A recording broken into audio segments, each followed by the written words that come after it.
Hallo und herzlich willkommen zu einer neuen Folge von Easy Deutsch. Heute sprechen wir über ein sehr wichtiges Thema: Verkehrsmittel in Deutschland. Hallo Anna. Hallo an alle, die heute zuhören. Unser Thema ist wirklich interessant, weil wir jeden Tag Verkehrsmittel benutzen. Genau. Wenn man in Deutschland lebt oder Deutschland besucht, muss man wissen, wie man von einem Ort zum anderen kommt. Es gibt viele Möglichkeiten. Man kann mit dem Bus fahren, mit dem Zug reisen oder mit dem Fahrrad fahren. Man kann natürlich auch ein Auto nehmen. In großen Städten gibt es außerdem U-Bahnen und Straßenbahnen. Und heute möchten wir über alle diese Verkehrsmittel sprechen. Wir erklären auch wichtige Wörter und typische Situationen. Fangen wir mit dem Bus an. Der Bus ist wahrscheinlich eines der bekanntesten Verkehrsmittel. Ja, in fast jeder deutschen Stadt gibt es Busse. Sie fahren zu verschiedenen Haltestellen. Das Wort Haltestelle ist sehr wichtig. Dort wartet man auf den Bus oder die Straßenbahn. Wenn ich zum Beispiel zum Bahnhof fahren möchte, frage ich, welche Buslinie fährt zum Bahnhof? Das ist ein guter Satz. Man kann auch fragen, wo ist die nächste Bushaltestelle? Oder man fragt, wann kommt der nächste Bus? Das ist besonders wichtig, wenn man wenig Zeit hat. In Deutschland gibt es normalerweise einen Fahrplan. Dort kann man sehen, wann der Bus kommt. Man kann den Fahrplan an der Haltestelle sehen oder eine App benutzen. Ich benutze meistens eine App. Sie zeigt mir die Verbindung und die genaue Abfahrtszeit. Das ist sehr praktisch. Besonders wenn man in einer fremden Stadt unterwegs ist. Kommen wir jetzt zur Straßenbahn.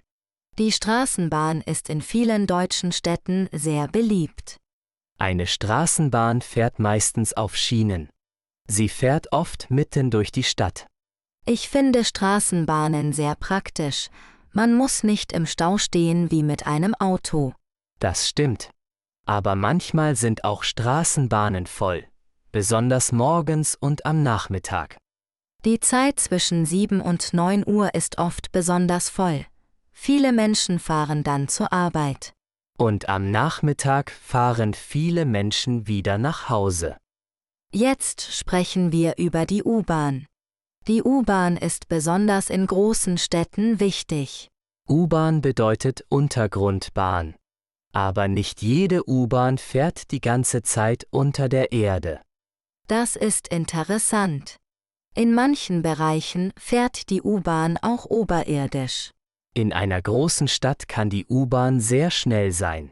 Man kommt oft schnell von einem Stadtteil zum anderen. Man muss aber auf die richtige Linie achten. Es gibt zum Beispiel U1, U2, U3 und andere Linien. Und man muss wissen, in welche Richtung man fahren muss. Dafür sind die Namen der Endstationen wichtig. Sie zeigen die Richtung der Linie. Wenn man unsicher ist, kann man einfach einen anderen Fahrgast fragen. Zum Beispiel, Entschuldigung, fährt diese U-Bahn zum Hauptbahnhof? Eine typische Antwort wäre, ja, aber Sie müssen an der nächsten Station umsteigen. Das Wort umsteigen ist sehr wichtig. Es bedeutet, dass man aus einem Verkehrsmittel aussteigt und ein anderes nimmt. Zum Beispiel, ich muss zweimal umsteigen, bevor ich zu Hause bin. Jetzt kommen wir zu einem besonders wichtigen Verkehrsmittel in Deutschland, dem Zug. Mit dem Zug kann innerhalb einer Stadt oder zwischen verschiedenen Städten fahren. Es gibt verschiedene Arten von Zügen.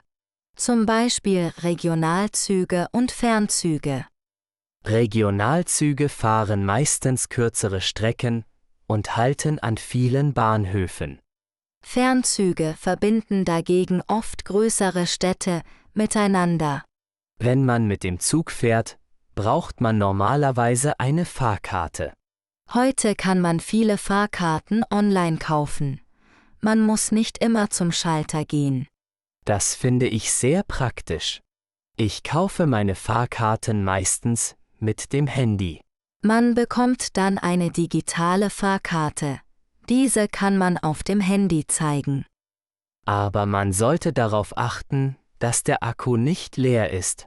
Das ist wirklich wichtig. Ohne Akku kann es schwierig werden, wenn die Fahrkarte auf dem Handy gespeichert ist. Deshalb habe ich unterwegs immer eine Powerbank dabei. Kommen wir zu einem Wort, das viele Menschen in Deutschland kennen: Verspätung.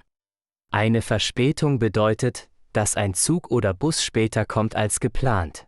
Wenn mein Zug 10 Minuten später kommt, kann ich sagen, mein Zug hat 10 Minuten Verspätung. Und manchmal ist die Verspätung leider noch länger. Das kann besonders ärgerlich sein, wenn man einen Anschlusszug erreichen muss. Dann fragt man sich, schaffe ich meinen Anschluss noch? Wenn man den Anschluss verpasst, muss man oft einen anderen Zug nehmen. Das kann den ganzen Reiseplan verändern. Trotzdem fahren viele Menschen jeden Tag mit der Bahn, weil sie kein Auto brauchen. Das ist besonders in großen Städten praktisch. Man kann während der Fahrt lesen oder arbeiten. Ich lese im Zug sehr gerne. Die Fahrzeit fühlt sich dann kürzer an. Ich höre lieber Musik oder Podcasts. Das passt natürlich perfekt zu unserem Podcast. Genau. Man kann unseren Podcast sogar im Zug hören und dabei Deutsch lernen. Jetzt sprechen wir über das Fahrrad. Fahrräder sind in Deutschland sehr beliebt. Viele Menschen fahren mit dem Fahrrad zur Arbeit, zur Universität oder zum Einkaufen. Das Fahrrad hat viele Vorteile. Es ist günstig und gut für die Gesundheit. Und es braucht keinen Treibstoff. Man muss also kein Benzin kaufen. Außerdem produziert ein Fahrrad keine Abgase. Deshalb ist das Fahrrad auch gut für die Umwelt. Aber man muss im Straßenverkehr vorsichtig sein. Natürlich. Ein Fahrradfahrer muss die Verkehrsregeln beachten. Ein Fahrradhelm kann außerdem sehr wichtig sein. Besonders wenn man schnell fährt oder lange Strecken fährt. In vielen Städten gibt es auch Fahrradwege. Das macht das Fahrradfahren angenehmer und sicherer. Jetzt kommen wir zum Auto. Das Auto ist für viele Menschen immer noch sehr wichtig. Besonders Menschen auf dem Land brauchen oft ein Auto, weil es dort weniger öffentliche Verkehrsmittel gibt. In einer Großstadt kann ein Auto dagegen manchmal ein Problem sein. Zum Beispiel wegen Staus und Parkplatzproblemen. Ein Stau kann sehr viel Zeit kosten. Manchmal braucht man mit dem Auto eine Stunde, obwohl die Strecke gar nicht so lang ist. Dann ist die Bahn vielleicht die bessere Möglichkeit. Das hängt aber von der Strecke und der Verbindung ab. Natürlich. Es gibt nicht für jeden Menschen und jede Situation das gleiche beste Verkehrsmittel. Genau. Wenn ich nur 2 Kilometer fahren muss, nehme ich vielleicht das Fahrrad. Wenn ich 10 Kilometer durch die Stadt fahren muss, nehme ich vielleicht die U-Bahn. Und wenn ich in eine andere Stadt fahre, nehme ich meistens den Zug. Wenn ich aber mit meiner Familie auf dem Land unterwegs bin, kann ein Auto praktischer sein. Jetzt sprechen wir über das Taxi. Ein Taxi ist praktisch, aber normalerweise teurer als ein Bus oder eine Bahn. Dafür bringt dich das Taxi direkt zu deinem Ziel. Das ist besonders praktisch, wenn man viel Gepäck hat.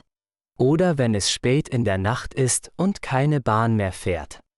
Manchmal benutzen Menschen auch Taxi-Apps. Damit kann man ein Auto über das Handy bestellen. Das ist besonders für Touristen praktisch, die die Stadt noch nicht kennen. Apropos Touristen. Auch das Flugzeug ist ein wichtiges Verkehrsmittel. Mit dem Flugzeug kann man sehr schnell große Entfernungen zurücklegen. Wenn ich zum Beispiel von Deutschland nach Spanien fliegen möchte, ist das Flugzeug sehr praktisch. Für kurze Strecken ist ein Flug aber nicht immer die beste Wahl. Ein Zug kann manchmal bequemer sein, besonders wenn man direkt ins Stadtzentrum fahren kann. Am Flughafen muss man außerdem früher ankommen. Man muss Gepäck abgeben, durch die Sicherheitskontrolle gehen und zum Gate gehen. Das kann manchmal ziemlich lange dauern. Jetzt möchte ich über ein Verkehrsmittel sprechen, das viele Menschen mit Deutschland verbinden: das Fahrrad. Viele deutsche Städte versuchen, das Fahrradfahren noch attraktiver zu machen. Dazu gehören mehr Fahrradwege und sichere Kreuzungen. Auch Fahrräder mit Elektromotor werden immer beliebter. Diese Fahrräder nennt man E-Bikes oder Pedelecs. Sie sind besonders praktisch, wenn man lange Strecken fahren muss oder viele Steigungen hat. Jetzt kommen wir zu einem Thema, das fast jeder kennt: die Fahrkarte. Eine Fahrkarte braucht man meistens, wenn man öffentliche Verkehrsmittel benutzt. Manchmal kann man eine Einzelfahrkarte kaufen. Man kann aber auch Tageskarten oder Monatskarten kaufen. Eine Tageskarte kann sinnvoll sein, wenn man an einem Tag viele Fahrten macht. Dann muss man nicht für jede einzelne Fahrt ein neues Ticket kaufen. Für Menschen, die jeden Tag öffentliche Verkehrsmittel benutzen, können Monatskarten interessant sein. Und natürlich gibt es auch das Deutschland-Ticket. Mit diesem Ticket kann man den öffentlichen Nahverkehr in Deutschland nutzen. Das ist für viele Menschen sehr praktisch, besonders wenn sie regelmäßig mit Bus und Regionalbahn fahren. Man sollte aber immer genau wissen, welche Verkehrsmittel mit dem Ticket benutzt werden dürfen. Ja, denn nicht jeder Zug gehört zum Nahverkehr. Deshalb sollte man vor der Reise die Informationen überprüfen. Das gilt besonders, wenn man mit einem schnellen Fernzug fahren möchte. Lass uns jetzt über die Umwelt sprechen.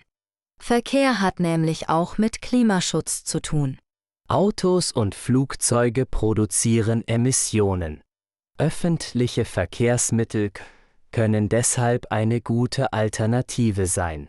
Wenn viele Menschen gemeinsam mit einem Bus fahren, braucht nicht jeder ein eigenes Auto. Das kann die Anzahl der Autos auf den Straßen reduzieren. Auch das Fahrrad ist eine umweltfreundliche Möglichkeit. Und zu Fuß gehen ist natürlich noch einfacher. Wenn der Weg kurz ist, gehe ich gerne zu Fuß. Das ist kostenlos und gleichzeitig Bewegung. Wir haben heute also viele Verkehrsmittel kennengelernt. Bus, Straßenbahn, U-Bahn, Zug, Fahrrad, Auto, Taxi und Flugzeug. Und jedes Verkehrsmittel hat seine Vorteile und Nachteile. Der Bus ist praktisch, aber manchmal langsam. Die U-Bahn ist schnell, aber manchmal sehr voll. Das Fahrrad ist gesund und umweltfreundlich, aber bei schlechtem Wetter nicht immer angenehm. Das Auto ist bequem, aber Benzin, Versicherung und Parkplatz können teuer sein. Der Zug ist bequem für lange Strecken, aber Verspätungen können manchmal ein Problem sein. Am Ende kommt es also auf die Situation an. Genau. Man sollte überlegen, wie weit ist mein Ziel, wie viel Zeit habe ich und wie viel möchte ich bezahlen. Und natürlich kann man auch die Umwelt berücksichtigen. Wenn wir bewusste Entscheidungen treffen, können wir unseren Alltag einfacher und nachhaltiger machen. Damit sind wir fast am Ende unserer heutigen Folge. Aber bevor wir Schluss machen, wiederholen wir noch einige wichtige Wörter. Die Haltestelle ist der Ort, an dem ein Bus oder eine Straßenbahn hält. Der Bahnhof ist der Ort, an dem Züge ankommen und abfahren. Umsteigen bedeutet, dass man ein Verkehrsmittel verlässt und ein anderes nimmt. Eine Verspätung bedeutet, dass ein Verkehrsmittel später kommt oder abfährt. Der Fahrplan zeigt, wann ein Bus, ein Zug oder eine Straßenbahn fährt. Und die Fahrkarte brauchen wir, um mit vielen öffentlichen Verkehrsmitteln fahren zu können. Wenn du Deutsch lernst, versuche diese Wörter im Alltag zu benutzen. Zum Beispiel kannst du an der Haltestelle sagen, wann kommt der nächste Bus? Oder am Bahnhof, Entschuldigung, von welchem Gleis fährt der Zug ab? Das sind einfache Sätze, aber sie können im Alltag sehr hilfreich sein. Und genau darum geht es bei unserem Podcast, Deutsch lernen, das man wirklich im Alltag gebrauchen kann. Vielen Dank, dass du heute dabei warst und uns zugehört hast.